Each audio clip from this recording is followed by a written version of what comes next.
Hello students, नमस्ते।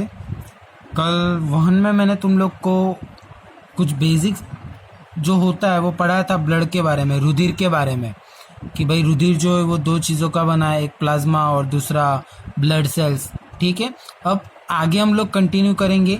तो पिछले अनुभाग में हम देख चुके हैं कि रुधिर भोजन, ऑक्सीजन तथा वर्ज्य पदार्थों का हमारे शरीर में वहन करता है।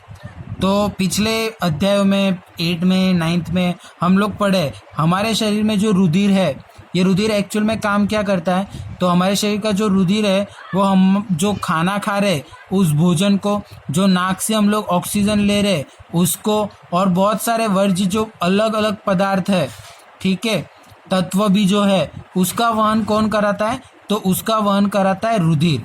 यानी हमारे हर एक कोशिका को अगर भोजन की आवश्यकता है, हर एक कोशिका को ऑक्सीजन की भी आवश्यकता है, तो इस भोजन और इस ऑक्सीजन को हमारे अलग अलग कोशिका तक पहुंचाने का काम कौन करेगा, रुधिर करेगा। कक्षा 9 में हमने सीखा था कि रुधिर जो है वो एक तरल संयोजी ऊतक है। तो ये जो ब्लड है, ये ब्लड क्या है भाई, ब्लड जो है वो एक प्रकार का क्या है, टिश्यू है। क्या है, टिश्यू।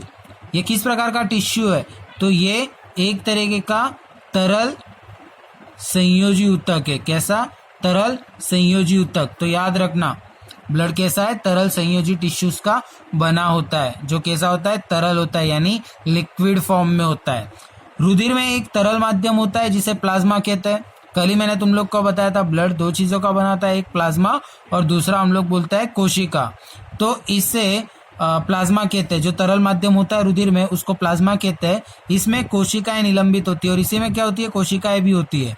प्लाज्मा जो है वो भोजन, कार्बन डाइऑक्साइड तथा नाइट्रोजनी वर्ज्य पदार्थों का विलीन रूप में वहन करता है। यहाँ पे बहुत इंपॉर्टेंट पॉइंट है कि ब्लड का जो फर्स्ट पोर्शन है प्लाज्मा, वो 3 चीजों को लेके जाता है, एक तो भोजन को, एक तो कार्बन डाइऑक्साइड को, और तीसरा है नाइट्रोजनी वर्ज्य पदार्थ। नाइट्रोजनी वर्ज्य पदार्थ यानी जो हम लोग यूरिन करते हैं, यानी जो पेशाब करते हैं, उस पेशाब में कौन से पदार्थ होते हैं, नाइट्रोजनी वर्ज्य पदार्थ होते हैं। उसका वहन कौन करता है, तो शरीर में रक्त में आया हुआ प्लाज्मा। तो ये देखो, दो चीजें अगर देखोगे तो भोजन तो बहुत इंपॉर्टेंट होता है, ठीक है। दूसरा, ये कार्बन डाइऑक्साइड और जो नाइट्रोजनी वर्ज्य पदार्थ है ना, ये दोनों ही कैसे है, ये दोनों ही एक तरीके से हमारे लिए हानिकारक है। और इसमें सबसे ज्यादा तो नाइट्रोजनी वर्ज्य पदार्थ जो है वो बहुत ही ज्यादा हानिकारक है, तो इसको शरीर से निकालना बहुत इंपॉर्टेंट है, ठीक है। पर इसका वहन कौन कराता है शरीर में, तो प्लाज्मा करता है, याद रखना। और ऑक्सीजन को लाल रुधिर कोशिकाएं ले जाती है। मैंने कल ही बताया था, आरबीसी किसका ट्रांसपोर्टेशन करेगी, आरबीसी करेगी ऑक्सीजन का। बहुत से अन्य पदार्थ है जैसे लवण का वहन भी रुधिर के द्वारा होता है। हमें एक पंपन यंत्र की आवश्यकता होती है जो रुधिर के अंगों को आसपास धकेल सके। नलियों के एक परिपथ की आवश्यकता है जो रुधिर को सभी ऊतकों तक भेज सके, तथा एक तंत्र की जो ये सुनिश्चित करे कि इस परिपथ में यदि कभी टूट फूट होती है तो उसकी मरम्मत हो सके। अब ये बहुत इंपॉर्टेंट पॉइंट है कि हमारे शरीर में जब हम लोगों को पता है कि बिलियंस कोशिका आई हुई है, करोड़ों कोशिकाएं आई हुई है, और उन करोड़ों कोशिकाओं को भोजन की आवश्यकता है, ऑक्सीजन की आवश्यकता है, तो हमको ये पता होना चाहिए कि अगर हर एक कोशिका को इसकी आवश्यकता है तो हर एक कोशिका तक रुधिर को ये भोजन और ऑक्सीजन पहुंचाना है। तो क्या ये पॉसिबल है कि बिना पंपन यंत्र के ये हो सके। पंपन यंत्र यानी क्या भाई, मैं 1 माले का मकान बना रहा हूँ और मेरा जो दोस्त है वो थोड़ा अंबानी जैसा है, मतलब हाईफाई घराने का है, वो 10 माले का बना रहा है, बिल्डिंग खड़ी कर रहा है। तो अब आप मुझे बोलो, मेरा जो 1 माले का मकान है उस पे मुझे पानी की कोई दिक्कत होगी, जो एसएमसी का पानी आएगा क्या वो 1 माले तक नहीं चढ़ेगा, टंकी पे नहीं चढ़ेगा? ऑब्वियसली चढ़ेगा, क्योंकि उसका इतना फोर्स होता है।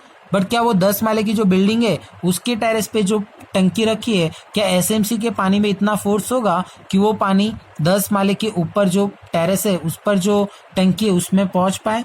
ऑब्वियसली नहीं पहुंचेगा।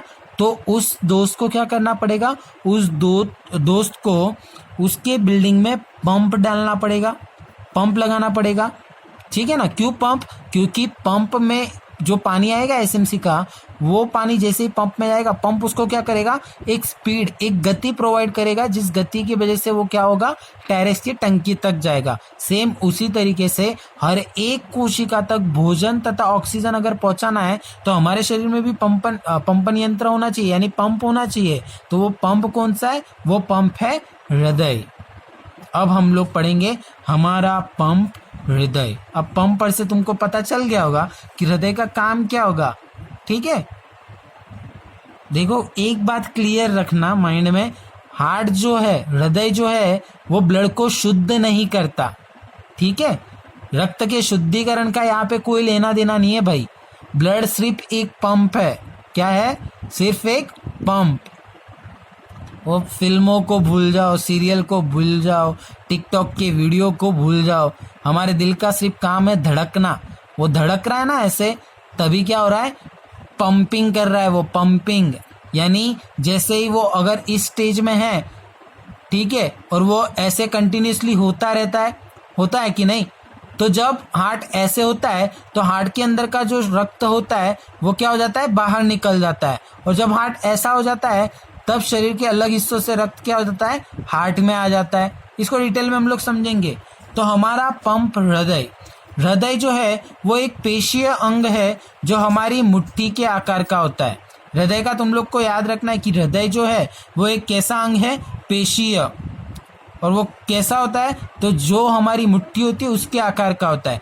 क्योंकि रुधिर ऑक्सीजन व कार्बन डाइऑक्साइड दोनों का ही वहन करता है, अंततः ऑक्सीजन प्रचुर रुधिर को कार्बन डाइऑक्साइड युक्त रुधिर से मिलने से रोकने के लिए हृदय कई कोष्ठों में बटा होता है। अब यहाँ पे एक अगर ये चीज़ देख रहे हो ना, तो यहाँ पे मैं एक डायग्राम ड्रॉ करता हूँ, ठीक है। ये मान लेते हैं हार्ट है, समझने के लिए समझे।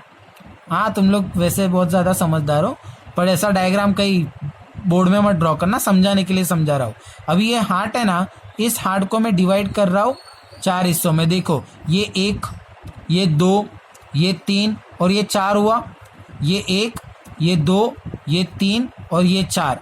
तो हमारे हृदय को कोष्ठों में बांटा गया है। तो कितने कोष्ठों में बांटा गया है भाई? 1 2 3 4 कोष्ठों में बांटा गया है। क्यों 4 कोष्ठों में बांटा गया है? तो इसका सिंपल सा रीजन है, उसको 4 कोष्ठों में इसलिए बांटा गया है क्योंकि हमारा रुधिर जो है वो CO2 का भी वहन करता है और O2 का भी वहन करता है। अब जो CO2 है वो हमारे लिए हेल्पफुल नहीं है, उसको तो शरीर से बाहर निकालना है। ऑक्सीजन हमारे लिए बहुत हेल्पफुल है, उसको तो एक तरीके से भोजन को तोड़ने के लिए उसका इस्तेमाल किया जाना है। इसलिए शरीर में कार्बन डाइऑक्साइड को हृदय में अलग रखने के लिए और जो ऑक्सीजन वाला रुधिर होता है उसको अलग रखने के लिए हमारा जो वायु कोष्ठ है, हमारा जो हृदय है उसको 4 कोष्ठों में बांटा गया है। कार्बन डाइऑक्साइड प्रचुर रुधिर को कार्बन डाइऑक्साइड छोड़ने के लिए फुफ्फुस में जाना होता है। अब ये जो कार्बन डाइऑक्साइड प्रचुर रुधिर होता है, यानी कार्बन डाइऑक्साइड युक्त रुधिर जो होता है उसको कार्बन डाइऑक्साइड छोड़ने के लिए कहाँ पे जाना पड़ेगा? ऑब्वियसली फुफ्फुस में जाना पड़ेगा, क्योंकि हम लोग को पता है फुफ्फुस में जाकर वो श्वसनी से होते हुए श्वास नली में आएगा, श्वास नली से नासाद्वार, और नासाद्वार से क्या हो जाएगा? वो शरीर के बाहर हो जाएगा। तो ये जो कार्बन डाइऑक्साइड युक्त रुधिर होता है उसमें जो कार्बन डाइऑक्साइड होता है वो कार्बन डाइऑक्साइड छोड़ने के लिए उसको कहाँ पे जाना पड़ेगा? फुफ्फुस में जाना पड़ेगा। और फुफ्फुस से वापस क्या होकर आना पड़ेगा? ऑक्सीजनित, यानी कैसा? ऑक्सीजन युक्त। ठीक है, तो ऑक्सीजन युक्त रुधिर को कहाँ पे लाना होगा? हृदय में लाना होगा। क्यों हृदय में लाना होगा ऑक्सीजन युक्त रुधिर को? क्योंकि भाई हमने पढ़ा है हमारे शरीर के हर एक कोशिका को कैसे रक्त की आवश्यकता है? जिसमें ऑक्सीजन हो, तभी तो वो माइटोकॉन्ड्रिया में जाएगा, कनाभ सूत्र में जाएगा, और जो खाना खाए उसको तोड़ेगा और हमको एनर्जी प्रोवाइड करेगा, राइट। यह ऑक्सीजन प्रचुर रुधिर तब शरीर के शेष हिस्सों में पंप किया जाता है। तब जैसे ही ये ऑक्सीजन युक्त जो रुधिर होगा वो जैसे ही हृदय में आएगा, हृदय उसको क्या करेगा? पंप करेगा, और एक जोरदार धक्का लगाकर शरीर के हर एक अंग, हर एक ऊतक, हर एक कोशिका तक उसको पहुंचाएगा। इसके बाद हम इस प्रक्रम को विभिन्न चरणों में समझेंगे। अब यहाँ पे तो भाई हम लोगों ने बेसिक देखा कि क्यों हृदय में 4 कोष्ठ का होना जरूरी होता है। कार्बन डाइऑक्साइड किस तरीके से निकलता है, ऑक्सीजन कहाँ पे आता है। अब डिटेल में हम लोग समझेंगे जो मानव हृदय होता है, मानव का जो हार्ट होता है, वो किस तरीके से फंक्शन करता है, किस तरीके से काम करता है। तो हम इस प्रक्रम को विभिन्न चरणों में समझ सकते हैं। ऑक्सीजन प्रचुर रुधिर फुफ्फुस से हृदय में बाईं ओर स्थित बाएं आलिंद में आता है। अब देखो यहां से जो ऊपर से मैं यहाँ पे ड्रॉ करता हूं लंग, क्या लंग्स, ठीक है, दिख नहीं रहा है बट समझो ऊपर से जो रुधिर आएगा, कहाँ से, ऊपर से जो रुधिर आएगा, तो ऊपर से यानी क्या, तो ऊपर से यानी मेरा सीधा मतलब है लंग्स। लंग्स यानी क्या, फेफड़े। तो फेफड़े से जो रुधिर आएगा तो ऑब्वियसली उस रुधिर में क्या होगा, उस रुधिर में होगा ऑक्सीजन, ठीक है।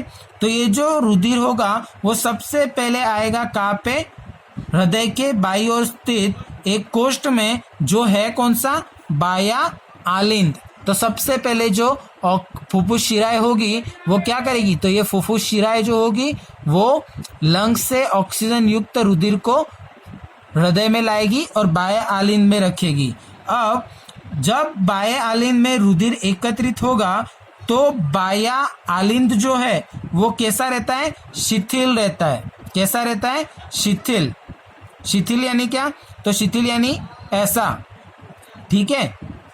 अब जब अगला कोष्ठ बायां निलय फैलता है, जब ये बायां निलय क्या होगा, इस तरीके से फैलेगा, बायां निलय क्या होगा, इस तरीके से फैलेगा, ये वाला, ये जो नीचे है पूरा ये बायां निलय। तो जब बायां निलय इस तरीके से फैलेगा तब ऑब्वियसली एक प्रेशर क्रिएट होगा, है ना। हम लोग पता है वो आता है, उसको दबाते हैं, फिर पानी से खींचते हैं तो उसको छोड़ते हैं, तो छोड़ने के बाद क्या होता है, हवा अंदर की ओर आती है, हवा अंदर की ओर आती है। तो हवा अंदर आएगी तो भाई ऑब्वियसली ऊपर जो भी चीज होगी वो भी अंदर आएगी। तो बायां निलय जब इस तरीके से होगा तब बाएं आलिंद में जो ऑक्सीजन युक्त रुधिर होगा वो कहाँ पे आएगा, बाएं निलय में। और जब बायां निलय संकुचित होता है, जब बायां निलय क्या होगा, अब ये जो बायां निलय है वो क्या है, शिथिल हुआ है ऐसा। अब बायां निलय में क्या आ चुका है, ऑक्सीजन युक्त रुधिर आ चुका है। तो ये ऑक्सीजन युक्त रुधिर अब शरीर के हर एक अंग तक पहुंचाना है, इसलिए बायां निलय क्या करेगा, बायां निलय इस तरीके से संकुचित होगा, जोर से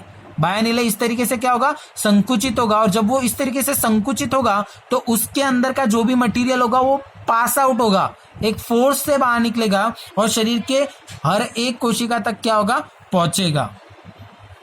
अपनी बारी पर जब पेशीय बायां निलय संकुचित होता है तब रुधिर शरीर में पंपित हो जाता है। तो जब हमारे शरीर के अंदर जो हृदय में बायां निलय है, जब बायां निलय संकुचित होता है तब शरीर में जो रुधिर है वो क्या हो जाता है, तेजी से गति करता है। ऊपर वाला दायां कोष्ठ, दायां आलिंद जब फैलता है तो शरीर से विऑक्सीजनित रुधिर निलय और विऑक्सीजनित रुधिर इसमें आ जाता है। तो अब ये हुआ राइट वाले पोर्शन की बात कि भाई बायां आलिंद और बायां निलय जो है वो हम लोग बात कर रहे हैं उसमें ऑक्सीजन युक्त ब्लड की। अब बात करेंगे दाएं आलिंद की और दाएं निलय की, तो हम लोग बात करेंगे CO2 युक्त, कार्बन डाइऑक्साइड युक्त रक्त की। तो जब दायां आलिंद और दायां निलय, जब दायां आलिंद और दायां निलय संकुचित होगा, कैसा, ऐसा संकुचित होगा, और संकुचित जब होगा तो ऑब्वियसली वो इस तरीके की गति करेगा, है कि नहीं।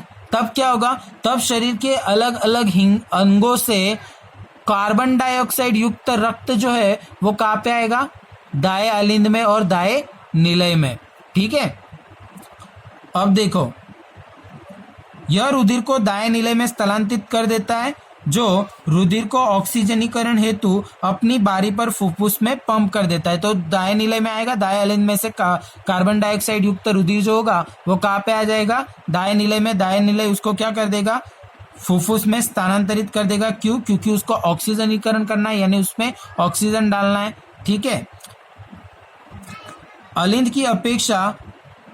की अपेक्षा निलय की पेशीय भित्ति मोटी होती है। ये जो ऊपर का आलिंद होता है, चाहे वो बायां हो या दायां हो, तो बायां आलिंद और दाएं आलिंद की अपेक्षा बाएं निलय और दाएं निलय की जो पेशीय भित्ति होगी वो कैसी होगी, मोटी होगी। इसकी जो पेशीय भित्ति होती है वो कैसी होती है, जाड़ी होती है, मोटी होती है। क्यों, क्योंकि वो बहुत इंपॉर्टेंट काम करते हैं, क्या, धक्का लगाने का। तो धक्का लगाने के लिए उनको अच्छी खासी स्ट्रॉन्ग पेशी चाहिए होती है, पेशीय भित्ति चाहिए होती है। इसलिए ये जो अलिंद होता है उससे कई ज्यादा स्ट्रांग और एक तरीके से मोटी पेशीय भित्ति किसमें पाई जाती है? निलय में।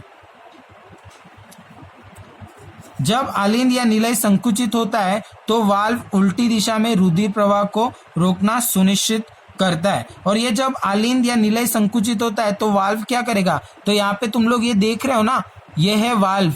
तो ये वाल्व क्या करेंगे? तो ये वाल्व एक तरीके से देखेंगे कि रुधिर जो है वो सही दिशा में क्या हो रहा है? प्रसारित हो रहा है। यहाँ पे वाल्व आया है, यहाँ पे वाल्व है, यहाँ पे है, यहाँ पे है, ठीक है। तो ये याद रखना। अब पूरा जो मानव का हृदय है उसमें आपको 2-4 चीजें बहुत इंपॉर्टेंट है। एक तो बाएं साइड का हिस्सा, एक दाएं साइड का। एक दाएं में अलिंद, दाया निलय, बाया अलिंद, बाया निलय। यहाँ पे विभाजिका दी। विभाजिका यानी क्या? विभाजिका यानी बेसिकली ये बीच वाली लाइन जो दाएं और बाएं को क्या कर रही है? अलग रख रही है। यहाँ पे दिख रहा है तुमको शरीर के ऊपर भाग में महाशिरा। तो शरीर के ऊपरी भाग में से जो महाशिरा आ रही है वो कहाँ पे खुल रही है? दाएं अलिंद में। निचले हिस्से से भी जो महाशिरा है वो कहाँ पे खुल रही है? दाएं अलिंद में। ऊपर की साइड से जो फुफ्फुस धमनियां और फुफ्फुस शिराएं जो आ रही है वो कहाँ से आ रही है? तो वो बेसिकली आ रही है कहाँ से? ऑब्वियसली फुफ्फुस में से। तो ये भी आप लोग को समझना है। तो पूरा डायग्राम जो है उसकी प्रैक्टिस आप लोग घर पे करो तो आपको ये पूरा जो है वो क्लियर होगा। और फिर भी अगर कोई डाउट रहता है तो आप मुझको पूछ सकते हो।